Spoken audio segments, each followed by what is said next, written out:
City corporation নির্বাচনের প্রতীক বরাদ্দ সাইদ খোকন ইলিশ, Mirza Abbas mug, Anisul হক টেবিলগড়ি, তাবিথ আউয়াল পেয়েছেন বাস। চট্টগ্রামে নাসির হাতি ও মঞ্জুর কমলালেবু। নির্বাচনের এক সপ্তাহ আগে সেনা মোতায়েনের দাবি বিএনপিপন্থী বুদ্ধিজীবীদের। নির্বাচনকে প্রশ্নবিদ্ধ করার চেষ্টা হলে মেনে নেওয়া হবে না বলছে আওয়ামী লীগ।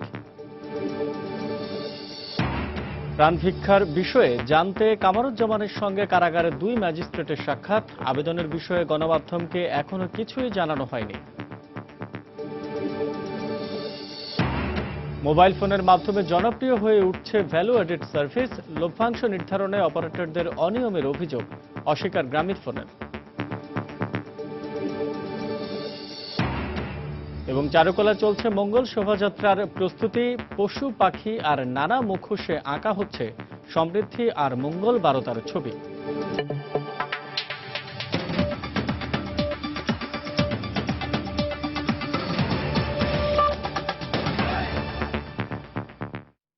সময় সংবাদে সঙ্গে আছে আমি আসাদ আজিম। সিটি কর্পোরেশন নির্বাচনে প্রতীক বরাদ্দ দেয়া হয়েছে আজ। ঢাকা দক্ষিণে আওয়ামী লীগ সমর্থিত মেয়র প্রার্থী সাইদ খোকন পেয়েছেন ইলিশ মাছ, আর উত্তরে আনিসুল হক পেয়েছেন টেবিল ঘড়ি প্রতীক। অন্যদিকে দক্ষিণে বিএনপি সমর্থিত প্রার্থী মির্জা আব্বাস মগ ও উত্তরে তাবিথ আউয়াল পেয়েছেন বাস প্রতীক। কামরুজ্জামান মামুনকে সঙ্গে নিয়ে আলোচনা আছেন সৌমিত্র শুভ্র। ব্যালটে এই প্রতীকগুলোর ওপরই নিজেদের মতামত জানাবেন ভোটাররা। তাতেই নির্ধারিত হবে আগামীর নগরপিতা ও কাউন্সিলর। আর তাই পছন্দের প্রতীক বরাদ্দ পেতে সকাল 9টা থেকেই দুই রিটার্নিং কর্মকর্তার কার্যালয়ে হাজির হন মেয়র ও কাউন্সিলর প্রার্থীরা। দক্ষিণে 20 মেয়র প্রার্থীর মধ্যে সাইদ খোকন সহ 6 জন পছন্দের প্রতীক হিসেবে ইলিশ মাছ চান। পরে সমঝোতার মাধ্যমে বাকিরা নিজেদের প্রত্যাহার করে নিলে সাইদ খোকনকে ইলিশ প্রতীক বরাদ্দ দেয়া হয়। প্রথমে হাতি প্রতীকের জন্য আবেদন করলেও আরো 6 প্রার্থী থাকায় পরে প্রতীক হিসেবে মগ বেছে নেন মির্জা আব্বাসের প্রতিনিধিরা। মাছ মার্কা নিয়ে আমার প্রয়াত পিতা মোহাম্মদ হানিফ নির্বাচন করেছিলেন। সেই স্মৃতি এবং আবেগ থেকে আমি মাছ প্রতীক চেয়েছিলাম। আমার প্রয়াত পিতাকে যেভাবে ঢাকাবাসী ভোট দিয়ে নির্বাচিত করেছিলেন, আমিও প্রত্যাশা করি সন্তান হিসেবে আমাকেও তারা ইলিশ মাছে ভোট দিয়ে নির্বাচিত করবে। আমরা জনগণের মার্কা মগ মার্কা নিয়েছি, আব্বাস সাহেবের মার্কা মগ মার্কা। এছাড়াও দক্ষিণে মেয়র পদে গোলাম মাওলা রনি আংটি, জাতীয় পার্টি সমর্থিত সাইফুদ্দিন আহমেদ মিলন সোফা, সিপিবি বাসদ সমর্থিত বজলুর রশিদ ফিরোজ টেবিল প্রতীক পেয়েছেন। অন্যদিকে উত্তর সিটি কর্পোরেশনে মেয়র পদে আওয়ামী লীগ সমর্থিত আনিসুল হক পেয়েছেন টেবিল ঘড়ি, আর বিএনপি সমর্থিত তাবিথ আউয়াল বাস প্রতীক পেয়েছেন। টেলিস্কোপ প্রতীক পেয়েছেন জুনায়েদ সাকি। আদর্শ ঢাকা আন্দোলনের ক্যান্ডিডেট হিসাবে আমি এখন মাঠে নামছি, যে আমি আশাবাদী আছি যে জনগণ আমাদেরকে অবশ্যই ভোট দিয়ে জয়লাভ করবে। জনগণের উপরে আমাদের ভরসা। আমরা বিশ্বাস করি জনগণ এই পরিবর্তনকে সম্ভব করে তুলবেন এবং আমরা এই নির্বাচনে বিজয়ী হব। এছাড়া জাসদ সমর্থিত প্রার্থী নাদের চৌধুরী পেয়েছেন ময়ূর প্রতীক। বিএনএফ সমর্থিত প্রার্থী AYM কামরুল ইসলাম পেয়েছেন ক্রিকেট ব্যাট। জাতীয় পার্টি সমর্থিত প্রার্থী বাহাউদ্দিন বাবুল পেয়েছেন চরকা প্রতীক। প্রতীক বরাদ্দ শেষে প্রার্থীদের নির্বাচনী আচরণবিধি মেনে চলার নির্দেশনা দেন রিটার্নিং কর্মকর্তারা। আমরা আশা করছি আমাদের প্রতিদ্বন্দ্বী প্রার্থীদের মধ্যে প্রতিদ্বন্দ্বিতা খুব চমৎকার হবে এবং প্রত্যেক প্রতিদ্বন্দ্বী প্রার্থী ভোটারদের নিকটে যাবে এবং আচরণবিধি অনুসরণ করবে।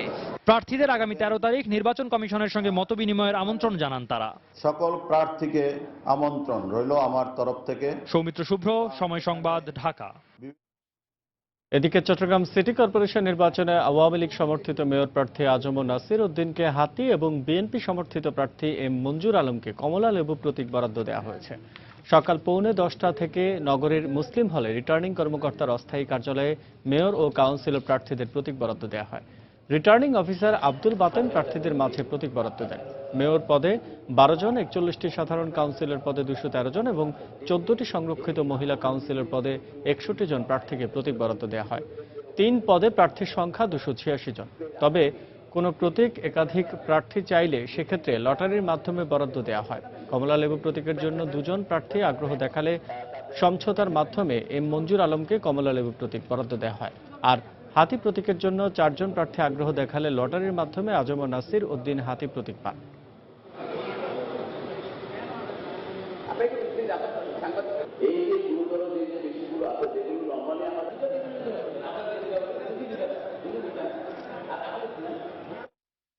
মেয়র পদে আমরা প্রতীক বরাদ্দের পরে যেই প্রতীক দাঁড়িয়েছে সৈয়দ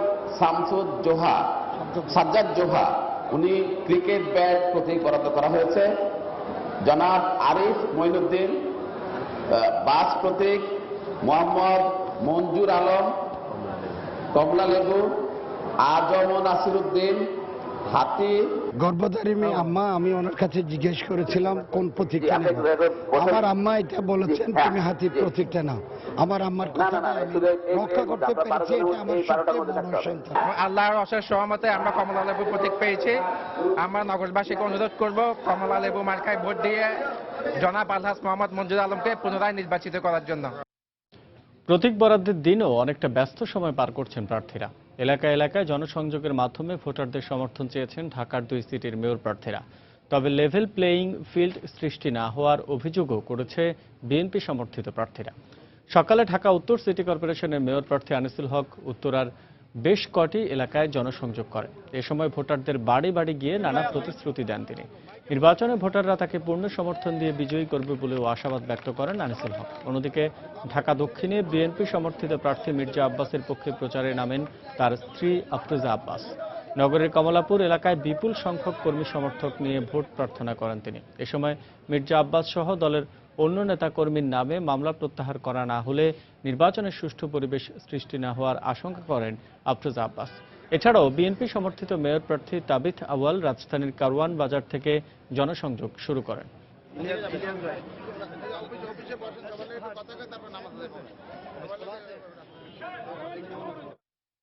একটা অন্যরকম উৎসাহ দেখতে পাচ্ছি, কারণ অনেকদিন পরে এই ঢাকার মেয়রের ভোট হচ্ছে। তারা চায় যে একজন ভালো প্রতিনিধি যেন তারা নির্বাচিত করতে পারে।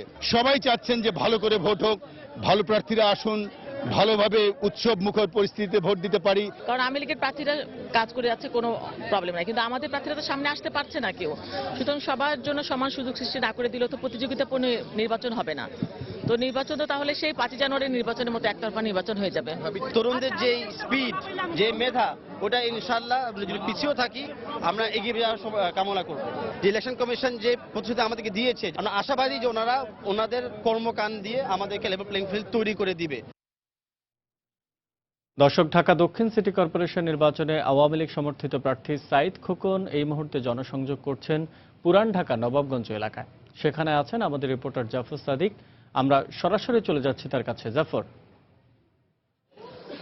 আসাদ, আপনি জানেন যে আজকে ঢাকা দক্ষিণ সিটি কর্পোরেশনের সাঈদ খোকনকে, জনাব সাঈদ খোকন যিনি আওয়ামী লীগ সমর্থিত প্রার্থী, আর তার প্রতীক বরাদ্দ দেওয়া হয়েছে এবং দুপুরে প্রতীক বরাদ্দ দেওয়ার পর এটি কিন্তু তার দ্বিতীয় জনসংযোগ বলা যেতে পারে, যেটি কিনা তিনি লালবাগ থানাকে বেছে নিয়েছেন এবং লালবাগ থানার 23, 24, 25 এবং 26 নম্বর ওয়ার্ডে সাঈদ খোকন সাহেব কিন্তু গণসংযোগ করতে এসেছেন এবং এই মুহূর্তে তিনি নবাবগঞ্জ বড় মসজিদে নামাজ আদায় করছেন এবং নামাজ আদায় শেষে তিনি তার কর্মী সমর্থকদের নিয়ে এই এলাকায় গণসংযোগ করবেন এবং একটি পথসভা করবেন বলে আমরা যেটা জেনেছি।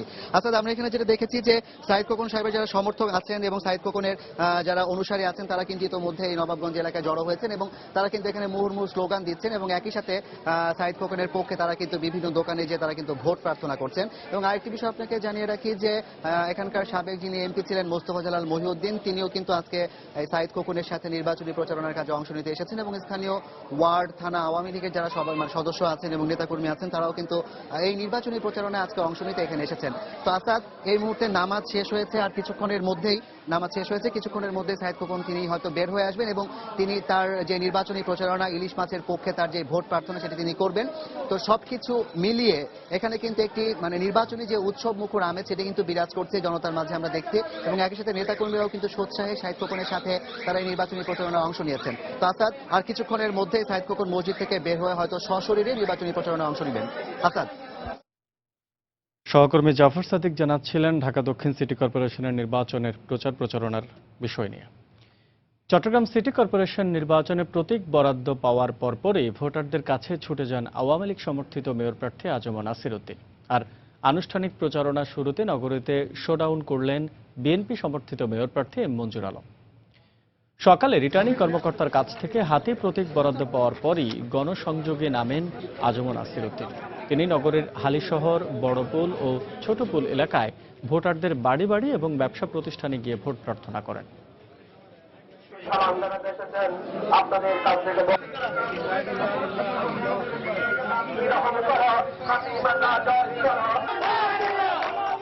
এদিকে বিকেল ৩টার দিকে নগরীর পতেঙ্গা লালদিয়ার চর থেকে প্রথমবারের মতো নির্বাচনী প্রচারণা শুরু করেন এম মঞ্জুর আলম। এতে উপস্থিত ছিলেন বিএনপির কেন্দ্রীয় ভাইস চেয়ারম্যান আব্দুল্লাহ আল নোমান, নগর বিএনপির সভাপতি আমির খসরু মাহমুদ চৌধুরী, বিপুল সংখ্যক নেতাকর্মী ছাড়াও অন্তত ৫০টি মোটরসাইকেল এবং অন্য যানবাহন এই প্রচারণায় অংশ নেয়।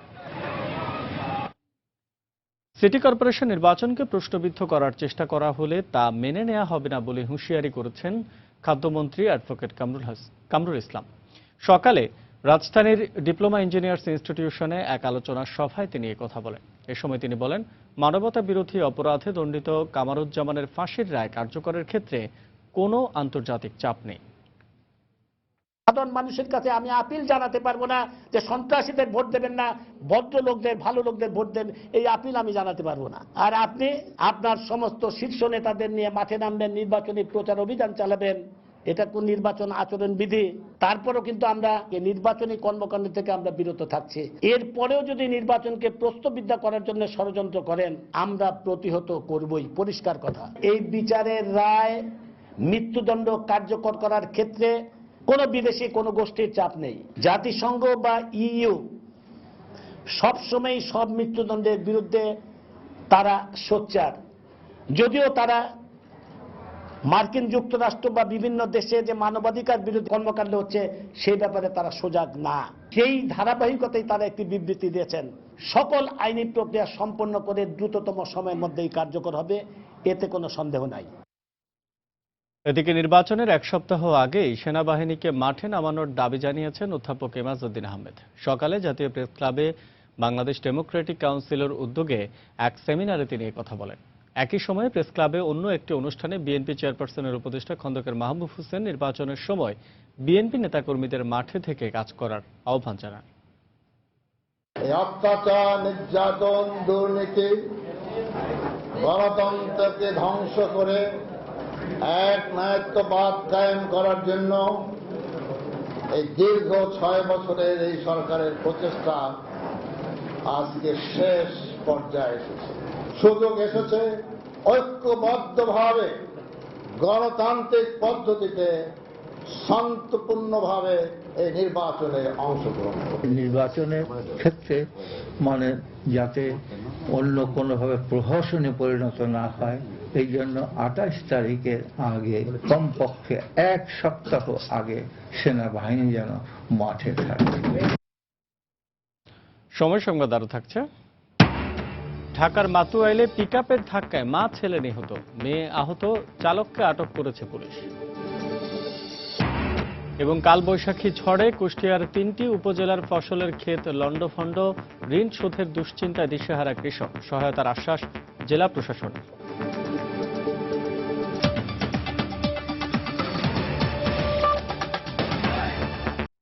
মানবতা বিরোধী অপরাধে ফাঁসির দণ্ডপ্রাপ্ত জামায়াত নেতা কামারুজ্জামানের রাষ্ট্রপতির কাছে প্রাণভিক্ষা বিষয়ে জানতে ২ ম্যাজিস্ট্রেট আজ কারাগারে যান। তবে তারা কারাগার থেকে বের হয়ে গণমাধ্যমকে এ বিষয়ে কিছুই বলেননি।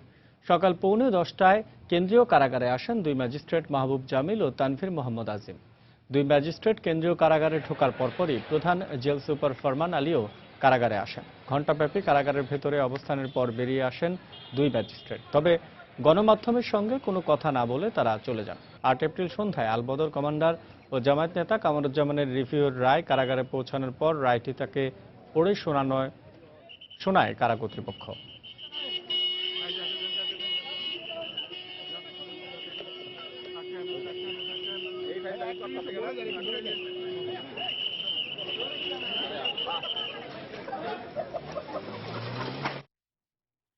এই মুহূর্তে কেন্দ্রীয় কারাগারের সামনে আছেন রিপোর্টার আফজাল হোসেন। আমরা সরাসরি চলে যাচ্ছি সেখানে। আফজাল, আসাদ, জামাত নেতা কামারুজ্জামান রাষ্ট্রপতির কাছে প্রাণ ভিক্ষার চাইবেন কিনা এ বিষয়ে আসলে তিনি এখনো সিদ্ধান্ত নেননি। তো আমরা যেমনটি জেনেছিলাম যে সকালের দিকে 2জন ম্যাজিস্ট্রেট জামাত নেতা কামারুজ্জামানের সাথে দেখা করেছেন, তিনি রাষ্ট্রপতির সাথে ক্ষমা চাইবেন কিনা এ বিষয়ে কথাও হয়েছে বলে আমরা বিভিন্ন সূত্র থেকে জানতে পেরেছি। তবে জেল সুপারের তরফ থেকে আসলে এই ধরনের এ বিষয়ে কোনো কিছু বলা হচ্ছে না এবং জামাত নেতা কামারুজ্জামানের রায় কার্যকরের ক্ষেত্রে এক ধরনের ধোঁয়াশা তৈরি হয়েছে এই বলা চলে যে এখন পর্যন্ত আসলে ফাঁসির দণ্ডপ্রাপ্ত আসামির রায় কার্যকরের ক্ষেত্রে কয়েকটি বিষয় আসলে আমরা দেখে থাকি, যেমন কারা ফটকের সামনে নিরাপত্তা ব্যবস্থার কথা উল্লেখযোগ্য হারে বাড়ানো হয়ে থাকে। আমরা এর আগে জামাত নেতা কাদের মোল্লা রায়ের ক্ষেত্রে দেখেছিলাম যে ফাঁসির রায় কার্যকরের ক্ষেত্রে বেশ কিছু নিরাপত্তা ব্যবস্থা নিয়েছিল কারা কর্তৃপক্ষ। তো আজকে আমি বিকেলের দিকে কারা ফটকের সামনে এসেছি এবং এর আগে আমাদের সহকর্মী এখানে ছিলেন, তিনিও যেমনটি জানিয়েছিলেন যে সকাল থেকে নিরাপত্তা ব্যবস্থা এখানে অনেকটাই শিথিল এবং অনেকটাই স্বাভাবিক এবং কারাগারের সামনে মূলত উৎসুক জনতা ভিড় করছেন। এছাড়া আইন শৃঙ্খলা রক্ষাকারী বাহিনীর তরফ থেকে কোনো ধরনের ব্যবস্থা নেওয়া হয়নি। আর আমরা জানি যে রাষ্ট্রপতির কাছে প্রাণ ভিক্ষা চাওয়ার ক্ষেত্রে আসলে আন্তর্জাতিক অপরাধ ট্রাইব্যুনালটা একটি বিশেষ আইন হয়, এখানে প্রাণ ভিক্ষা চাওয়ার ক্ষেত্রে কোনো সময়সীমা বেঁধে দেওয়া হয় না। আমরা যতটুকু জানি ফৌজদারি মামলার ক্ষেত্রে বলা হয়ে থাকে একজন দণ্ডপ্রাপ্ত আসামি যেদিন তার ফাঁসির দণ্ড হবে এর পরে 7 দিন এবং 21 দিনের মধ্যে ফাঁসির দণ্ডপ্রাপ্ত আসামি রাষ্ট্রপতির কাছে ক্ষমা চাইবেন কিনা এই বিষয়টি নিষ্পত্তি করা হয়, কিন্তু আন্তর্জাতিক অপরাধ ট্রাইব্যুনাল আইনে আসলে এই বিষয়টি উল্লেখ নাই।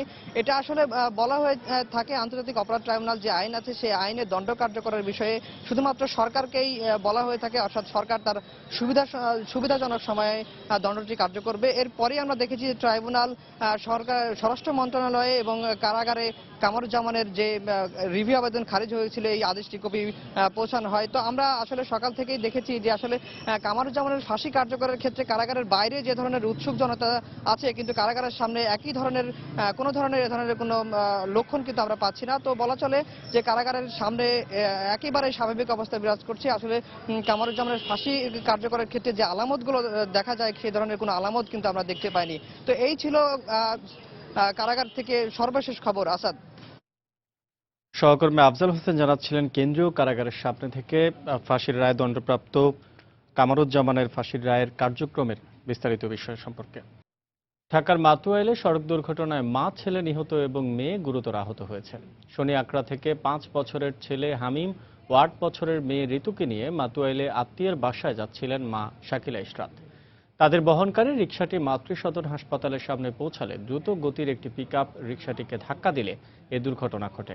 পুলিশ জানিয়েছে দুর্ঘটনার পরপরই গাড়ি চালককে আটক করা হয়েছে। ডুকরে ওঠা এই কান্না সন্তানহারা এক বাবার। কয়েক মুহূর্ত আগেই যে জীবন ছিল সাজানো গোছানো সেই জীবনকে নির্মমতার মোড়কে বন্দী করেছে সড়ক দুর্ঘটনা।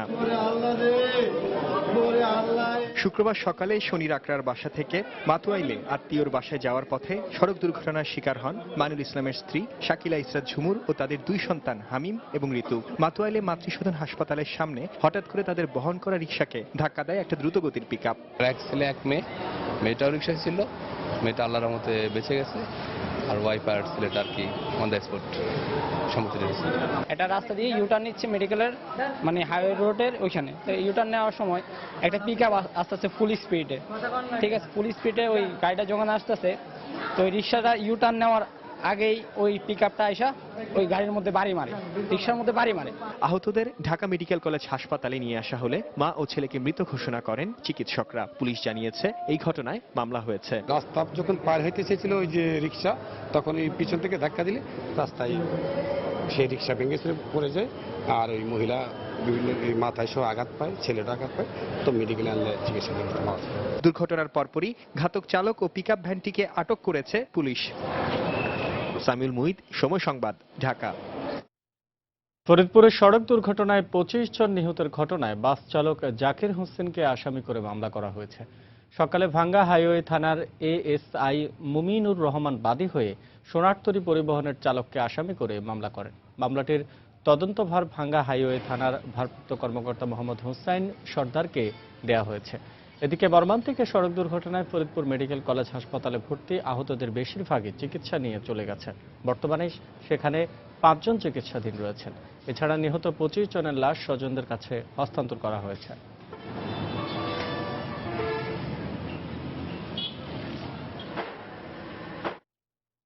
শুধু পাখির অভয়াশ্রমই নয়, গত মঙ্গলবারের কালবৈশাখী ঝড় আর শিলাবৃষ্টিতে কুষ্টিয়ায় ঘর বাড়ি লণ্ডভণ্ড হওয়ার পাশাপাশি ব্যাপক ক্ষতি হয়েছে ফসলের। আর তাই ঋণ শোধ করায় দুশ্চিন্তায় দিশেহারায় 3টি উপজেলার হাজার হাজার কৃষক। এ অবস্থায় কৃষি বিভাগ ক্ষতিগ্রস্ত কৃষকদের তালিকা তৈরি করছে। অন্যদিকে জেলা প্রশাসকের পক্ষ থেকে সহায়তার আশ্বাস দেওয়া হয়েছে। কুষ্টিয়া প্রতিনিধি এস এম রাশেদের পাঠানো তথ্য ও ছবি নিয়ে ডেস্ক রিপোর্ট। একদিকে কালবৈশাখী ঝড়, অন্যদিকে ভারী শিলাবৃষ্টি। প্রকৃতির এমন তাণ্ডবে লণ্ডভণ্ড হয়ে গেছে কুষ্টিয়ার কৃষকদের স্বপ্নের ফসল। জেলার ৩ উপজেলার ১৪,০০০ হেক্টর জমির ফসল নষ্ট হয়ে গেছে। বিস্তীর্ণ ধান ক্ষেত ও কলা বাগান তছনছ হয়ে গেছে। এছাড়া ভুট্টা, পেঁয়াজ, গম ও মরিচ সহ বিভিন্ন ফসলের ব্যাপক ক্ষতি হয়েছে। কালবৈশাখীতে একদিকে মানুষ গৃহহারা হয়েছে, তার উপর ফসলের এমন ক্ষতিতে দিশেহারা হাজার হাজার কৃষক। মাঠের ধান ফসল সব শেষ হয়ে গেছে, এখন আমার বাঁচার মতো কায়দা নেই, কি খেয়া বাঁচবো। পেঁয়াজগুলো শিলাবৃষ্টিতে ফেটে মেটে এখন পানি বেঁধে রয়েছে, আর তোলার কায়দা নেই, সব শেষ হয়ে গেছে এই শিলাবৃষ্টিতে। এখন আমার পথে বসা ছাড়া কোনো ক্যাপাসিটি নেই। এ অবস্থায় ব্যাংক ও বেসরকারি এনজিও থেকে নেয়া ঋণ শোধ করা নিয়ে চরম উদ্বিগ্ন ক্ষতিগ্রস্ত কৃষকরা। কলার বাগান ছিল, কলার বাগান ওই লিজ নিয়ে করা, 2 বিঘা কলার বাগান শেষ। আমি ব্যাংকের থেকে লোন নিয়েছিলাম 90,000, এখন আমি কি করে দেবো? এদিকে সরকারি সাহায্যের জন্য ক্ষতিগ্রস্ত কৃষকদের তালিকা করা হচ্ছে বলে জানিয়েছেন কৃষি কর্মকর্তা, আর তাদের সর্বাত্মক সহযোগিতার আশ্বাস দিয়েছেন জেলার প্রশাসক। ইতিমধ্যেই ব্যাংকের এবং এনজিওর যারা নেতৃত্ব দেন, অ্যাডাপ কিছু কিছু লিড এনজিও রয়েছেন, তাদের সাথে কথা বলেছি। এই ক্ষতিগ্রস্ত জনসাধারণকে যতটুকু সর্বোচ্চ যে রিলিফ দেওয়া যায় সেই বিষয়ে তারা ব্যবস্থা গ্রহণ করবেন। যারা ক্ষতিগ্রস্ত চাষি তাদের নামের তালিকা তৈরি করা হচ্ছে আমাদের মাঠের কর্মকর্তাদের মাধ্যমে, এবং এই তালিকা থেকে তাদেরকে আমরা সহায়তা করার জন্য প্রস্তাবনা তৈরি করব, তৈরি করে আমরা ঊর্ধ্বতন কর্তৃপক্ষের কাছে পাঠাবো। গত মঙ্গলবার জেলার সদর, কুমারখালী ও মিরপুর উপজেলার উপর দিয়ে বয়ে যাওয়া কালবৈশাখী ও শিলাবৃষ্টিতে 15টি ইউনিয়নের মানুষ ক্ষতিগ্রস্ত হয়। এছাড়া অভয়াশ্রমের হাজার হাজার পাখিও মারা যায়। সময় সংবাদ, কুষ্টিয়া। নির্দিষ্ট শর্টকাটের মাধ্যমে ভ্যালু অ্যাডেড সার্ভিস দিন দিন জনপ্রিয় হয়ে উঠছে। বাংলাদেশ টেলিযোগাযোগ নিয়ন্ত্রণ কমিশন বিটিআরসির অনুমোদন নিয়ে কন্টেন্ট তৈরি করে এসএমএস এর মাধ্যমে মোবাইল ফোন গ্রাহকদের কাছে পৌঁছে দিচ্ছেন কন্টেন্ট প্রোভাইডাররা। কিন্তু সেবামূলক এ ব্যবসার লভ্যাংশ নির্ধারণে মোবাইল ফোন অপারেটররা চরম অনিয়মের আশ্রয় নিচ্ছে বলে অভিযোগ কন্টেন্ট প্রোভাইডারদের। অবশ্য দেশের সবচেয়ে বড় মোবাইল ফোন অপারেটর গ্রামীণফোন অস্বীকার করছে এ অভিযোগ। তারিন মেহেদির প্রতিবেদন। প্রায় 1 যুগ আগে বাংলাদেশে শুরু হয় ভ্যালু অ্যাডেড সার্ভিস সেবা। মোবাইল ফোন অপারেটরদের সহায়তায় দেশব্যাপী ছড়িয়ে দেয় এই সেবার প্রধান কারিগর কন্টেন্ট প্রোভাইডাররা। গ্রাহকদের কাছে নিউজ অ্যালার্ট, ভর্তি তথ্য, কৃষি তথ্য, স্পোর্টস আপডেট, ওয়েলকাম টিউন সহ বিভিন্ন কন্টেন্ট পৌঁছে দিলেও এসব বাবদ অর্জিত চার্জ ভাগাভাগির ক্ষেত্রে মোবাইল ফোন অপারেটররা ঠকাচ্ছেন বলে অভিযোগ কন্টেন্ট প্রোভাইডারদের। অপারেটররা তারা যার যার মতো করে বিভিন্ন পলিসি বা এই লভ্যাংশ শেয়ার করার পলিসিটা করেছে। 24 ঘন্টা মাথার ঘাম পায়ে ফেলে আমরা এই কাজটাকে করে যাচ্ছি as per their compliances, as per their quality. কিন্তু যখন তারা প্রোডাক্টগুলো নিচ্ছে তখন আমাদের এই কন্ট্রিবিউশনটাকে প্রপারলি অ্যাকনোলেজ করা হয় না। ফলশ্রুতিতে শুধু আমরা এককভাবে ক্ষতিগ্রস্ত হচ্ছি তাই না, সেই সাথে সরকারের রাজস্ব কোষাগারও ক্ষতিগ্রস্ত হচ্ছে। অপরদিকে মোটা দাগে যাদের বিরুদ্ধে এই অভিযোগ, সেই গ্রামীণফোন অস্বীকার করছে এ ধরনের অভিযোগ। এই অভিযোগটা আমরা কখনো পাই না, এবং কন্টেন্ট প্রোভাইডারদেরকে যখন আমরা বিল দিচ্ছি মাস শেষে তারা কিন্তু বিল নিচ্ছেন, এবং আমাদের কাছে কখনো তারা এই অভিযোগটা নিয়ে আসেননি, অথবা কখনো যদি বলেছেন আমরা তাকে পরিষ্কারভাবে বুঝিয়ে বলেছি যে আপনি যখন 100 লোককে কন্টেন্ট দেওয়ার চেষ্টা করছেন তখন হয়তো 20 জন বা 25 জনের কাছে টাকা আছে, এর বেশি আসলে কখনোই টাকা কাটা যায় না। এবং এটা শুধুমাত্র গ্রামীণফোন না, এটা যে কোনো মোবাইল অপারেটরের জন্যই সত্যি। এক্ষেত্রে বাংলাদেশ টেলিযোগাযোগ নিয়ন্ত্রণ কমিশন বিটিআরসির হস্তক্ষেপ কামনা করছেন সংশ্লিষ্টরা। তানিন মেহেদি, সময় সংবাদ, ঢাকা। হাতে গোনা আর মাত্র 3 দিন, এরপরই বর্ষবরণে মেতে উঠবে বাঙালি। নিজস্ব সংস্কৃতিকে বিশ্বের কাছে পরিচয় করিয়ে দিতে 25 বছর আগে পহেলা বৈশাখে মঙ্গল শোভাযাত্রার যে সূচনা করে ঢাকা বিশ্ববিদ্যালয়ের চারুকলা ইনস্টিটিউট, তা আজ এক উৎসবের নাম। এজন্য এক মহামিলন মেলা। বাংলা নববর্ষের সব শ্রেণী পেশার মানুষকে এক করতে প্রতি বছরের মতো চলছে প্রস্তুতি। চারুকলা ইনস্টিটিউটের সেই প্রস্তুতির কথা জানাচ্ছেন শাতিলা শারমিন। প্রস্তুতি শুরু প্রায় 1 মাস আগে থেকে। কারিগররা প্রতি বছরই এ সময়ের জন্য কাজ করেন চারুকলা অনুষদ প্রাঙ্গণে। 1 মাস কাম হয়, রাত 12টা 1টা কাজ করি। দিনরাত এক করে নাওয়া খাওয়া ভুলে শিক্ষার্থী শিল্পীরা একটু একটু করে কাঠামো গড়ে তুলেছেন পাখি, হাতি, ঘোড়া, বাঘ আর ছাগল প্রতিকৃতি। এবারের মঙ্গল শোভাযাত্রায় সবচেয়ে বেশি 10টি প্রতিকৃতি শোভা পাবে বলে জানালেন তারা। অপশক্তির কাছে বন্দী সাধারণ মানুষ, এমন চিন্তাকে ধারণ করে তৈরি হচ্ছে বড় একটি হাত। দেশের সমৃদ্ধিকে প্রকাশ করবে মা ও শিশু। আর শিল্পী যামিনী রায়ের স্মরণে থাকছে হাতির প্রতিকৃতি। বাঁশ দিয়ে ফার্স্টে শেপ দেওয়া হচ্ছে, তারপর ওগুলো থেকে পেপার দিয়ে কালার করা হবে। 3 দিনের মধ্যে আমরা প্রায় শেষ করে ফেলতে পারবো। পরিশ্রমটা তখনই সফল হবে যখন সবকিছু প্রপারলি আমরা প্রেজেন্ট করতে পারবো। নানা রঙের মুখোশ না থাকলে কি চলে, সাথে থাকছে রং বেরঙের চরকিও। শিক্ষার্থীরা জানালেন প্রকৃতিতে চলছে বৈশাখী রঙের বাহার। কারিগরের হাতের কাজে তাই থাকবে উজ্জ্বল রঙের প্রাধান্য। অনেক আলো জ্বালতে হবে মনের অন্ধকারে। মানব মনকে কলুষতা মুক্ত করার এমন প্রতিপাদ্য নিয়ে চলছে এবছরের বৈশাখের সব আয়োজন। অনেক আলো জ্বালতে হবে মনের অন্ধকারে, এটা হচ্ছে আমাদের বৈশাখের মূল থিম। আমার দেশের কৃষ্টি কালচার সমস্ত মানুষের কাছে পৌঁছানোর পাশাপাশি সারা বিশ্বে পৌঁছাচ্ছে। লোকজ সংস্কৃতি আর সাম্প্রতিক নানা সমস্যা তুলে ধরে প্রতি বছর যে মঙ্গল শোভাযাত্রা বের হয়, এবারে মঙ্গল শোভাযাত্রার প্রস্তুতি কিন্তু অনেকটাই শেষ হয়ে এসেছে। মঙ্গল শোভাযাত্রার জন্য প্রস্তুত হয়েছে নানা ধরনের কাঠামো। আর এইসব কাঠামোতে শিল্পী তুলির রং পড়লেই তা প্রস্তুত হয়ে যাবে বৈশাখের মঙ্গল শোভাযাত্রার জন্য। শাতিলা শারমিন, সময় সংবাদ, ঢাকা। এদিকে পহেলা বৈশাখকে সামনে রেখে রাজধানীর বিপণী বিতানগুলোতে বাড়ছে ক্রেতাদের ভিড়। লাল সাদা রঙের পাশাপাশি ঋতু বিবেচনায় ক্রেতাদের নজর আরামদায়ক পোশাকের দিকে। বিক্রেতারা জানালেন আগের তুলনায় বিক্রি বেড়েছে ছেলেদের পাঞ্জাবি, ফতুয়া আর টি শার্টের পাশাপাশি মেয়েদের সালোয়ার কামিজ, স্কার্ট ও টপসেরও চাহিদা বেড়েছে। তবে কিছুটা হতাশ বেইলি রোডের শাড়ি বিক্রেতারা। আগামীতে বিক্রি বাড়বে এমন প্রত্যাশা করছেন তারা। বিস্তারিত কামরুল হাসান সবুজের প্রতিবেদনে। বৈশাখের রঙে নিজেকে রাঙাতে শপিং মল আর ফ্যাশন হাউসগুলোতে ঢু মারছে সব বয়সী মানুষ। Sari, Punjabi, skirt, tops, T shirt, ফতুয়া, পোশাক যাই হোক, বাহারি রঙের একটি নতুন পোশাক চাই নগরের এই বৈশাখ প্রিয় মানুষগুলোর। ফতুয়া দেখতেছি, 3 পিস, রাউন্ডটা বেশি ভালো লাগছে। পয়লা বৈশাখের কালার কিন্তু অনেক, এই জন্য বিভিন্ন কালার ম্যাচ করে আমি দেখতেছি। দাম দেখছি একটু কম্পারেটিভলি একটু বেশি নিচ্ছে। তবে সব পোশাকের ভিড়ে বাংলা বর্ষবরণে শাড়ি ছাড়া যেন অসম্পূর্ণ বাঙালি নারী। তাই একটু দেখে শুনে পছন্দ মতো রং আর নকশার সাথে আরামদায়ক বিবেচনায় শাড়ি কিনতে দোকানে দোকানে ঘুরছেন কেউ কেউ। শাড়িটা আমাদের ঐতিহ্য, যার কারণে শাড়িটাই আমরা বেশি প্রেফার করি। হালকা বা সুতির মধ্যে যেটা আমরা চাই, কমফোর্টেবল যেটা হয়। দেখতেছি এখনো শাড়ি কিনতে আসছে। বিক্রেতারা জানালেন প্রতিবার বৈশাখে প্রচুর শাড়ি বিক্রি হলেও এবার সে সংখ্যা হতাশাজনক।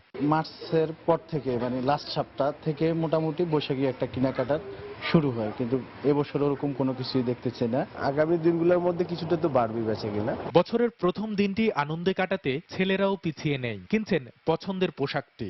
নতুন পোশাক কিনতে অভিভাবকদের সাথে এসেছে বাচ্চারাও। দিনটাকে আরো উৎসবমুখর করার জন্য আর কি যে আজকে কেনাকাটা। মেয়ের জন্য একটা ফতুয়া নিলাম আর ছেলের জন্য একটা ফতুয়া। White red colour T shirt কিনেছি আর আমার ছোট ভাইয়ের জন্য একটা white red colour T shirt কিনেছি। তবে কদিন আগেও রাজনৈতিক অস্থিরতার কারণে বৈশাখ উপলক্ষে বিক্রিবাট্টা নিয়ে যে অনিশ্চয়তা ছিল তা এখন কেটে যাওয়ায় স্বস্তির নিঃশ্বাস ফেলছেন ব্যবসায়ীরা। কামরুল হাসান সবুজ, সময় সংবাদ, ঢাকা। কোটি জনসংখ্যা রাজধানীতে গড়ে উঠেছে ব্যাঙের ছাতার মতো প্রাইভেট হাসপাতাল ও ডায়াগনস্টিক সেন্টার। তবে এর অধিকাংশই অননুমোদনহীন। এক শ্রেণীর পুঁজিবাদীরা মধ্যম আয়ের মানুষের অসুস্থতাকে নিয়ে ব্যবসা করছে দিনের পর দিন। ভুক্তভোগীরা বলছেন এতে সঠিক স্বাস্থ্যসেবা থেকে বঞ্চিত হচ্ছেন তারা। আর বিশেষজ্ঞরা দুষছেন সঠিক তদারকির অভাবকে। রিপোর্ট কামরুজ্জামান মামুনের। সরেজমিনে রাজধানীতে ব্যক্তি মালিকানাধীন হাসপাতালগুলো ঘুরে যে চিত্র পাওয়া গেল তাতে সেবার মান নিয়ে প্রশ্ন করাটা বোকামি। রাজধানীতে সরকারি স্বাস্থ্যসেবা প্রতিষ্ঠানগুলো সীমিত হওয়ায় অনুমোদন দেয়া হয় বেসরকারি হাসপাতাল ও ডায়াগনস্টিক সেন্টারের। বিপত্তিটা সেখানেই। স্বাস্থ্য অধিদপ্তরের তথ্য অনুযায়ী ঢাকা সহ সারা দেশে অনুমোদিত প্রাইভেট হাসপাতাল ও ক্লিনিকের সংখ্যা 2209টি আর ডায়াগনস্টিক সেন্টার 6868টি। তবে সংশ্লিষ্টদের অভিযোগ, খোদ ঢাকাতেই রয়েছে এ পরিমাণের কয়েক গুণ বেশি। এর মধ্যে ব্যয়বহুল প্রথম শ্রেণীর হাসপাতাল ছাড়া বাকিগুলোর সেবার মান নিয়ে রয়েছে প্রশ্ন। আমরা মধ্যবর্তী যারা যেসব হাসপাতালে যাই, আমরা যেসব সেবা পাওয়ার কথা সেসব সেবা আমরা পাই না, শুধু টাকাই যায়। তাকে ইন্ডিকেট করে ওই জায়গা থেকে করে আনতে হবে, ওই জায়গা থেকে করে আনতে হবে, নালে রুগীদের নালে দেখেই না। ক্লিনিকগুলিতে যায়, ওইগুলির মধ্যে আসলেই মানে হয়রানি শেষ নাই। আমাদের তো ওই রকমের নাই অর্থ সম্পদ যে আমি একবারে 10 লাখ টাকা খরচা করে বাচ্চারা একটা করবো অনেক। আর এ অব্যবস্থাপনার জন্য লোকবল সংকটকে দায়ী করছে স্বাস্থ্য অধিদপ্তর। সীমাবদ্ধতা কিছুটা আছে লোকবল, সেটা হলো যে এখানে তো সাফিসিয়েন্ট লোক এই ধরনের ভিজিলেন্স টিম করার জন্য আলাদা কোনো ইয়ে নাই। কিছু অনুমোদন আছে, কিছু অনুমোদনহীনও থাকতে পারে। আমরা কন্টিনিউয়াসলি মনিটর করতেছি এবং সারা দেশে কিন্তু বিভিন্ন ধরনের টিম তৈরি করে দিছি। অবশ্য ব্যক্তি মালিকানাধীন হাসপাতালগুলোতে নিয়মিত তদারকির তাগিদ এই বিশেষজ্ঞের। দুটো জিনিস করতে পারে সরকার, অ্যাকচুয়ালি মেডিকেল অডিট করা। সব যত হাসপাতাল আছে ঢাকার গণস্বাস্থ্য সহ যে কোনো লোকের মৃত্যু হলে প্রতি মাসে সেটা একটা অডিট হবে। ব্যক্তি মালিকানা হাসপাতাল থাকবে, কিন্তু সরকারি রেগুলেশন, সরকার রেগুলেশন দিয়ে কতগুলি তার মনিটরিং করবে। বলা হয়ে থাকে স্বাস্থ্যই সকল সুখের মূল, আর এ সেবা নিশ্চিত করার দায়িত্ব রাষ্ট্রের কাঁধে। এমনটাই মনে করেন সংশ্লিষ্টরা। কামরুজ্জামান মামুন, সময় সংবাদ, ঢাকা। আবারও সিটি কর্পোরেশন নির্বাচন প্রসঙ্গ। রাজধানীর অভিজাত এলাকা গুলশান, বরানী, কাকুলি, বারিধারা ও নিকেতনের কিছু অংশ এবং কড়াইল বস্তি নিয়ে ঢাকা উত্তরে 19 নম্বর ওয়ার্ড। এলাকাটি আবাসিক হলেও বাণিজ্যিকীকরণের কারণে বেড়েছে যানজট সহ নানাবিধ নাগরিক সমস্যা। এর পাশাপাশি আছে 3 লাখ মানুষের রাজধানীর বৃহত্তম কড়াইল বস্তি। সাইফুল ইসলামের ক্যামেরায় আরো জানাচ্ছেন শরীফুল ইসলাম। আবাসিক এলাকা হলেও দিন দিন বাণিজ্যিকীকরণের ফলে রাস্তাঘাটে প্রায় বেড়ে যাচ্ছে অবৈধ পার্কিং, দেখা দিচ্ছে অসহনীয় যানজট। এছাড়া রয়েছে বনানী থানা ও উত্তর সিটি কর্পোরেশনের সামনেই খানাখন্দক, ভাঙাচোরা রাস্তা, অপরিচ্ছন্ন ড্রেনেজ ব্যবস্থা। এতে বিঘ্নিত হচ্ছে মানুষের স্বাভাবিক জীবনযাত্রা। এসব সমস্যার সমাধানে ভোটাররা খুঁজছেন যোগ্য প্রার্থীকে। রাস্তাঘাটে চিন্তাই হবে না, এরপর রাস্তাঘাটে যে ড্রেনগুলো আছে, যে ড্রেনগুলো আরো পরিষ্কারের দরকার আছে। রাস্তাঘাটের অবস্থা খুবই খারাপ। এলাকাবাসীর সুবিধা অসুবিধা যে দেখবে অবশ্যই তাকে আমরা ভোট দিব, এবং এটা তো আমাদের একটা নাগরিক অধিকার। রাজধানীর এই অভিজাত এলাকাটির পাশেই রয়েছে প্রায় 90 একর জুড়ে কড়াইল বস্তি। 3 দিক ঘিরে আছে দূষিত পানির লেক, ফলে মানুষ হচ্ছে রোগাক্রান্ত। এখানে নেই কোনো খেলার মাঠ, আছে একটি মাত্র সরকারি স্কুল। তাই মৌলিক অধিকার শিক্ষা থেকেও হচ্ছে তারা বঞ্চিত। বস্তিতে পানি বিদ্যুতের পাশাপাশি বাড়ছে বেকারত্ব। স্কুল নাই, পানি থাকলে একদিন থাকলে এক সপ্তাহ থাকে না। খেলার মাঠ নাই, খেলার মাঠ খেলতে গেলে ওই টিএনটি মাঠ যেত, ওই বনানি যেত। আগুন লাগলে একটা ফায়ার সার্ভিস ঢুকবো এমন কোনো ব্যবস্থা এই জায়গা নাই, এবং ভালো একটা লোক যদি অসুস্থ হয়ে যায় এর জন্য বিভিন্ন ধরনের মেডিকেলে দৌড়াদৌড়ি, এই জায়গায় এরকম কোনো চিকিৎসা নাই। এই থেকে এমনও দিন গেছে যে মানুষ রান্না করার জন্য এই পানি নিত, কিন্তু এখন ইউজ করা যায় না এই পানি। এসব সমস্যার সমাধানে তারুণ্যকে ভর করে এগিয়ে যেতে চান কাউন্সিলর পদপ্রার্থীরা। আমি বিশেষ করে নতুনত্ব কিছু করতে চাই, দেশকে কিছু দিতে চাই। সেবামূলক কাজে মানুষ আমার প্রতি সন্তুষ্ট, এজন্য আমাকে আমার এলাকার জনগণ আমাকে নির্বাচন করার আহ্বান করছে। রাস্তাঘাট উন্নয়ন, ড্রেনেজ ব্যবস্থা, তারপর সামাজিক যে সকল কর্মকাণ্ড রয়েছে, আমি যদি হই ইনশাল্লাহ এই সকল ব্যবস্থাগুলো আমি নেব। সাধারণ মানুষের মনে আশা আকাঙ্ক্ষা যেটাই বলে যে সন্ত্রাস মুক্ত, সেইটা নিরাপত্তা করার জন্য আমাদের সবসময় করার চেষ্টা করব। এই ওয়ার্ডে ভোটার সংখ্যা প্রায় 74,000, এর মধ্যে কড়াইল বস্তির ভোটার প্রায় 45,000। শরীফুল ইসলাম, সময় সংবাদ, ঢাকা। সাম্প্রদায়িকতা ও ধর্মীয় উগ্রবাদ মোকাবেলায় বাংলাদেশ সরকারের ভূমিকার প্রশংসা করে সরকারের পদক্ষেপ অনুকরণীয় বলে মন্তব্য করেছেন মার্কিন লেখক মাইকেল গ্রসম্যান। সম্প্রতি রিল্যাক্টেন্ট জেল নামে তার একটি বই প্রকাশিত হয়। তিনি একাধারে ধর্মীয় ও মানবাধিকার বিষয়ক আইনজীবী। সময় টেলিভিশনকে দেয়া এক সাক্ষাৎকারে মাইকেল গ্রসম্যান বলেন, বাংলাদেশে ধর্মীয় উগ্রবাদের বিরুদ্ধে সরকারের সাহসী ভূমিকা বিশ্বে শান্তি প্রতিষ্ঠা ও মানুষের ধর্মীয় অধিকার প্রতিষ্ঠার ক্ষেত্রে অনুপ্রেরণা যোগাবে। এ সময় যুক্তরাষ্ট্রে বসবাসকারী মুসলিম কমিউনিটির প্রশংসা করে তিনি বলেন, ধর্ম কখনো মানুষের মধ্যে বিভক্তি সৃষ্টি করতে পারে না। গত 40 বছর ধরে নিউ ইয়র্কে আইন পেশা নিয়োজিত গ্রসম্যান জাতীয় পর্যায়ে ধর্মীয় অধিকার বিষয়ক সংগঠনেরও নেতৃত্ব দিয়েছেন বিভিন্ন সময়ে। বিশ্বের বিভিন্ন দেশের ধর্মীয় পরিবেশ নিয়ে কাজ করছেন তিনি। এবার আন্তর্জাতিক প্রসঙ্গ। মুম্বাই হামলার অন্যতম অভিযুক্ত জাকিউর রহমান লাখভিকে পুনরায় মুক্তি দেওয়ার সিদ্ধান্তকে অবৈধ বলে মন্তব্য করেছে ভারত। বৃহস্পতিবার পাকিস্তানের একটি আদালত তাকে ছেড়ে দেওয়ার নির্দেশ দিলে ভারত সরকার স্বচ্ছতার সঙ্গে মামলা পরিচালনার জন্য পাক প্রশাসনকে আহ্বান জানায়। লাখভির বিরুদ্ধে আনা গোয়েন্দা তথ্য ভিত্তিহীন জানিয়ে বৃহস্পতিবার লাহোরের আদালত তার আটক আদেশ খারিজ করেন। এরপরই ভারত ক্ষুব্ধ প্রতিক্রিয়া জানায়। ক্ষমতাসীন বিজেপি সন্ত্রাসবাদ মোকাবেলায় পাকিস্তানের আন্তরিকতা নিয়ে প্রশ্ন তোলে। এর আগে গত বছরের ডিসেম্বর মাসে আদালত লাখভিকে জামিন দিলে ভারত ক্ষুব্ধ প্রতিক্রিয়া জানায়। পরে এবছরের 14 মার্চ জামিনের আদেশ বাতিল করে আদালত লাখভিকে 1 মাস আটকে রাখার অধ্যাদেশ জারি করেন। লাখভি এর বিরুদ্ধে হাইকোর্টে আবেদন করেন। 2008 সালে মুম্বাই হামলার প্রধান পরিকল্পনাকারী হিসেবে লস্কর-ই তৈয়বার নেতা লাখভিকে অভিযুক্ত করা হয়েছিল। भारत एक बार फिर से ये कह सकेगा कि ये तमाम भारत से भी सबूत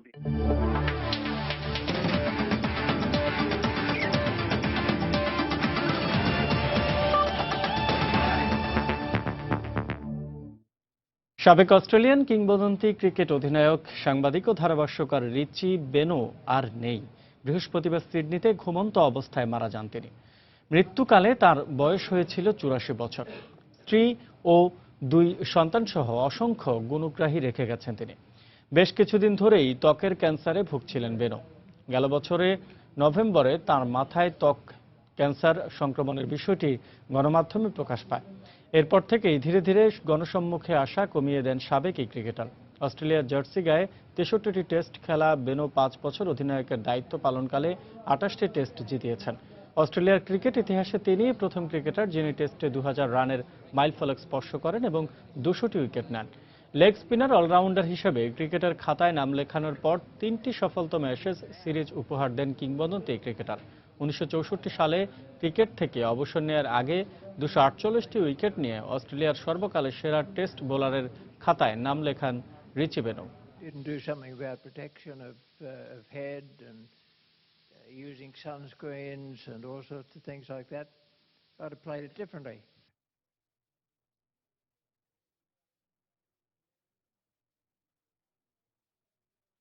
আগামী মাসে পাকিস্তান সফরে যাবার সম্ভাবনা আছে বাংলাদেশ জাতীয় নারী ক্রিকেট দলের। বিসিবির পক্ষ থেকে এমনটি জানিয়েছেন বিসিবির পরিচালক ও বাংলাদেশ ওমেন্স উইং এর চেয়ারম্যান এম এ আওয়াল।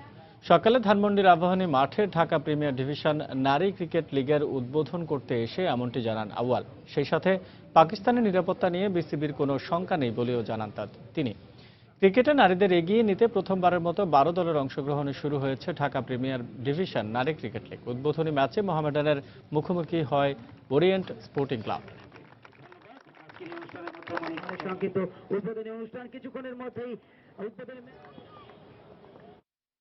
পাকিস্তানের সাথে আমাদের ইনভাইট করেছে আর কি। এখন দেখি আমরা যদি ওরা ন্যাশনাল টিম খেলবে কিনা, অন্য কোনো মানে একটা এ টিম এই ধরনের যদি দেয় তাহলে সেই ব্যাপারে আমরা চিন্তা ভাবনা করে আমরা ওই ন্যাশনাল টিমের বা না পাঠিয়ে বা ন্যাশনাল টিমের প্লেয়ারই যাবে, এটা বিসিবি একাদশ বানিয়ে কিছু ম্যাচ খেলার জন্য পাঠিয়ে দেবো। বিভিন্ন টিম খেলে আসছে, তো খুব একটা মানে প্রবলেম হয়নি। তারপরে এই দিক থেকে আমরা ওই জিনিসটা মেনটেন করেই আমরা টিম পাঠাবো আর কি। এ পর্যায়ে শীর্ষ সংবাদ জানিয়ে দিচ্ছি আরো একবার। সিটি কর্পোরেশন নির্বাচনের প্রতীক বরাদ্দ। সাইদ খোকন ইলিশ, মির্জা আব্বাস মগ, আনিসুল হক টেবিল ঘড়ি, তাবিথ আওয়াল পেয়েছেন বাস। চট্টগ্রামে নাসির হাতি ও মঞ্জুর কমলা লেবু। নির্বাচনের 1 সপ্তাহ আগে সেনা মোতায়েনের দাবি বিএনপি পন্থী বুদ্ধিজীবীদের। নির্বাচনকে প্রশ্নবিদ্ধ করার চেষ্টা হলে মেনে নেওয়া হবে না বলছে আওয়ামী লীগ। প্রাণ ভিক্ষার বিষয়ে জানতে কামারুজ্জামানের সঙ্গে কারাগারে 2 ম্যাজিস্ট্রেটের সাক্ষাৎ। আবেদনের বিষয়ে গণমাধ্যমকে এখনো কিছুই জানানো হয়নি।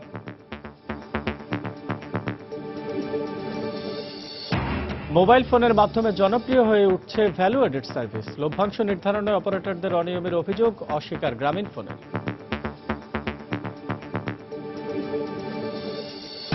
এবং চারুকলায় চলছে মঙ্গল শোভাযাত্রার প্রস্তুতি। পশু পাখি আর নানা মুখোশে আঁকা হচ্ছে সমৃদ্ধি আর মঙ্গল বারতার ছবি।